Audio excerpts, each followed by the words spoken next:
diventata talmente diversa è un antagonismo abbastanza fermo tra le generazioni. Adesso dico il contrario, dico che adesso le cose che vengono fuori sono che le generazioni sono divisi in immigranti, io, uno che aveva cominciato la mia vita con la lettera su carta e la continuo con la lettera su schermo, sono schermologista. No, allora l'idea è questa, che oggi siamo in una situazione dove quelli che entrano nel mondo dell'internet o quelli che sono nati dentro vengono sempre più vicini e più si attrezza una cultura italiana, la cultura italiana è un po' in ritardo adesso ancora su questo, ma sta riprendendo forza, e a Bari in particolare c'è un sacco di iniziative su questo, sulla domanda.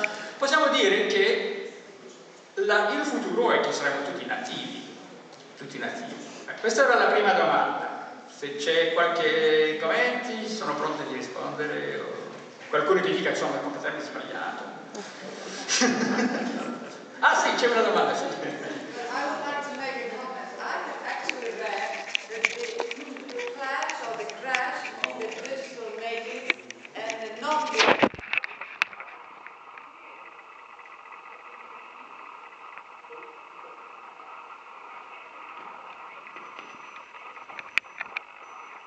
Well, just a comment about the clash or crash between digital natives and the parents, and the older generation, non-digital natives.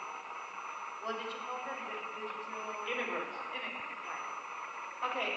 According to this author, whose article I read, he said that the clash, the difference is such that the immigrants, that is the parents or grandparents, will never catch up.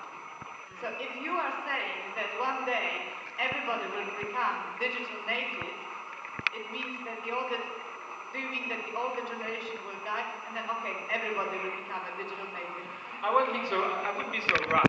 Anyway, but the point is, it's true that I followed by saying that the higher the level of technology there is in a society and a community, the more of the differences tend to sort of vanish between the older and the younger generation in terms of the use of the system.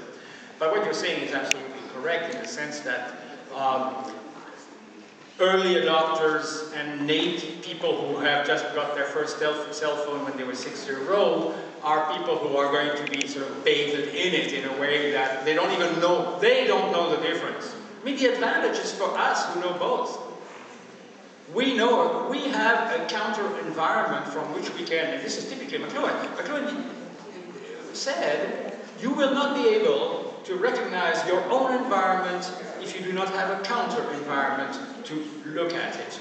That's why he said the artist plays such an enormous role in society.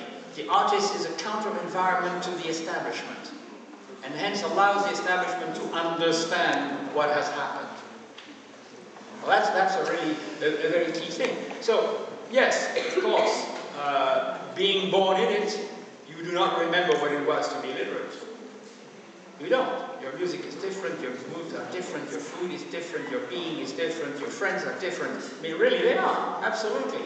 I mean, who among us, older people, would take seriously the word friendship when you talk about Facebook? You know, how many friends can you have on Facebook? Millions. 2,000. What kind of friends are they? They are potential friends. But there's nothing to do with the kind of friendship that we've learned. And what about the kids who, what about the kids who live in their basement, living literally virtual friendship as opposed to, they don't go into streets, they just, you know, so these are important. L'italiano rapidamente, cioè, la domanda era molto brava, e una domanda sulla problematica, che infatti la differenza tra la generazione precedente, che non è attrezzata, neanche wire, e quei giovani, è talmente grande che non si potrà mai superare, e che allora dobbiamo pensare che la cosa che ho detto su questo, l'idea che saremo fra poco tutti nativi, e valeva a dire che questa generazione precedente sta morendo, direi. Non volevo essere così duro, chiaramente no, però la la cosa vera è che noi abbiamo un vantaggio enorme di far parte delle due culture, di essere quelli, noi più anziani, che abbiamo vissuto e abbiamo creato la nostra identità penosamente con la lettura, la scrittura, abbiamo scritto tutto noi il nostro destino. Dobbiamo saperlo, che il teatro era l'esempio di come avere un destino privato. Questa è la tesi che ho fatto sulla problematica della tragedia greca, l'invenzione del teatro, no? I'm just saying this in English quickly. Theater was invented to give us private destinies, to project us as heroes, individuals on the stage, and give us an example of what it is to be a person, persona, remember? So that's what it is. Theater is part of this culture that gave us an identity. The internet and Facebook are the exact opposite. They are part of a culture that is really, robbing us of our identity and turning us into connective people, where we are more identified by our network than we are by our own self. So that's the point. Theater, we are in an anti-theater situation today. Just to bring back to theater, since we're in the world of theater, and I just said I just love the whole question of theater. So, voilà, ho spiegato un po' che il teatro, io ho fatto un studio del teatro per sapere perché era nata la tragedia greca, e la tragedia greca mi ha spiegato McLuhan era nato perché i greci, imparando l'alfabeto, avevano rovinato completamente la loro identità e avevano visto identità comunale, identità tribale, identità di famiglia, identità di clan. Avevano rubato completamente, e il teatro era il modello per loro di fare una coscienza privata e di avere un'immagine dell'uomo isolato, Oedipus, cacciato dalla città. I am translating just the way I used to translate McLuhan, which I'm saying other things, but it's okay. So, we can go on to the next question, or maybe somebody else. See, there's one there. I was wondering, I think personally, I felt... Verde. Quando viene verde...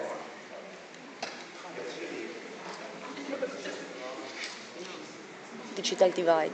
I'm sorry. I was wondering, I don't see globalization being such a recent or just media kind of concept.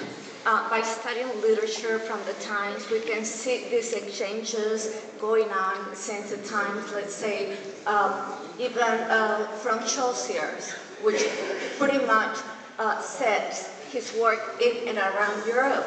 Later on, we have Shakespeare, which most of his plays are set outside the UK.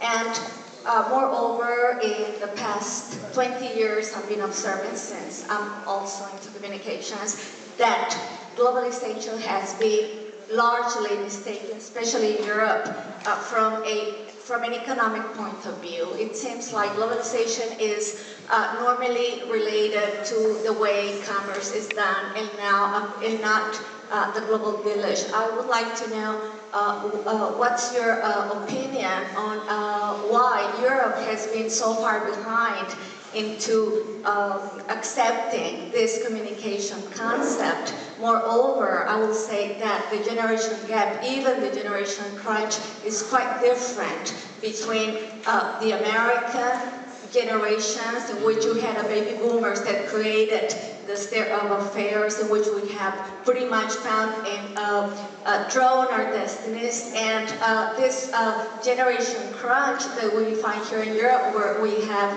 both immigrants and natives. Wonderful question. Provo di tradurre almeno le cose, perché ho scritto un po' tardi le cose.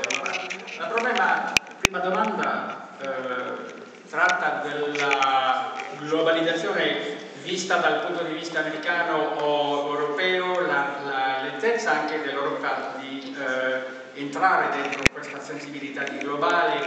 Più importante ancora il fatto che la globalizzazione è una cosa di commercio e di commercializzazione, piuttosto che una cosa che dirò dopo sulla problematica della coscienza, del pensiero. Io penso che la globalizzazione è un affare di psicologia, non di economia, e posso dirlo, anche spiegarlo in un certo modo. L'altra domanda è la problematica della generazione gap visto dal punto di vista americano verso quello europeo, anche questo veramente conta. Ok, so No, this is not an McLuhan thing. So let's go back to my thing. So globalization is an issue of psychology and not an issue of economy. It is actually related to the issue of the possibility of being globally connected. The fact that every one of us, and I don't even have to ask, carries in his pocket or her pocket or bag a cell phone clearly indicates that we are global. We have been globalized absolutely by the cell phone. We could have already been globalized by television, as McLuhan observed, but there's no more doubt. We are accessed by the whole world via our global phone, and we have access to the whole world thanks to our cell phone. And our cell phone is doing everything at the moment, right? So globalization becomes the kind of space, the mental space in which we potentially are, the mental space we potentially occupy. Europe is a continental view. But why do you think Europe is not alone being a continent? There is Mercosur in South America. There are ASEAN in Southeast Asia. There is NAFTA in North America. These are the big continental groupings that actually Orwell had predicted in his 1984. And in fact, we're seeing a lot of predictions of both McLuhan and Orwell coming through. But this continentalization is just a step beyond. First, we're moving from nationalism to continentalism. And we're abandoning a lot of the things which were absolutely essential to the nation, as for example, our own money, right? And all of this happened sort of pretty well. And that's economy for sure. But economy is not absent from this discourse. But what is really not absent from people's understanding of the global village, of this whole idea, is the question of the psychology of how we represent to ourselves the world. If every evening, watching television, you are seeing an image of the continent, that is your space. That is your mental space. And from the time we saw the Earth from the moon, that became our mental space. So it's important to understand that we constitute a psychological environment in our mind that corresponds to a certain sensibility in the growth. And this is one of the better parts of this European thing, the fact that you're all together. Right? So European is later. Yes, why not? Because there is a very big weight of tradition in Europe which is not in America. Simple as that. Just look around. Take Bari as an example, a lovely, lovely city which has the weight of its own stones.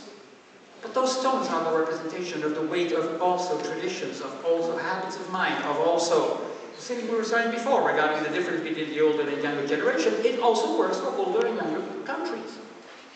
So we certainly have this kind of situation in terms of the European, and also this kind of explains as well the American versus the European vision of the generation gap. It's also there. There's I would say, a greater readiness for everybody in the United States. Just that, you know, the Americans think that they always think that they have invented reality. You notice that? Yeah. And then, you know, that's a very strong cultural trait, that who has invented reality. Right? For Canadians, Americans continue to invent reality. We are just a sort of a subtext of the American scene. Right now, I don't know whether Polish people think that they have invented reality, but surely the idea of being Polish, or the idea of being German, and the idea of being Italian right now is very strongly grounded into the European scene. It's a larger scene. That has its weight. And its weight means W-A-I-T or W-E-I-G-H-T. You know, both things. There's nothing wrong with that. There's actually nothing wrong. But it's also true that it's better for the economy to get better wire, because that's where the economy is actually growing the fastest. So that's an answer to this. Rapidamente ho già spiegato un po' nella traduzione della domanda che la globalizzazione non ha niente, molto da fare con l'economia, ma non ha solo da fare con l'economia, fondamentalmente ha da fare con la psicologia. E che la nostra rappresentazione del mondo, vista dalla televisione, la sera guardando il giornale, anche il clima che farà domani, siamo sempre confrontati con questa visione continentale dell'Europa piuttosto che solo quella della nostra parte del mondo. Vuol dire che la rappresentazione mentale che facciamo quando pensiamo dove siamo al nostro spazio potrebbe essere spazio immediato di questa stanza, chiaramente.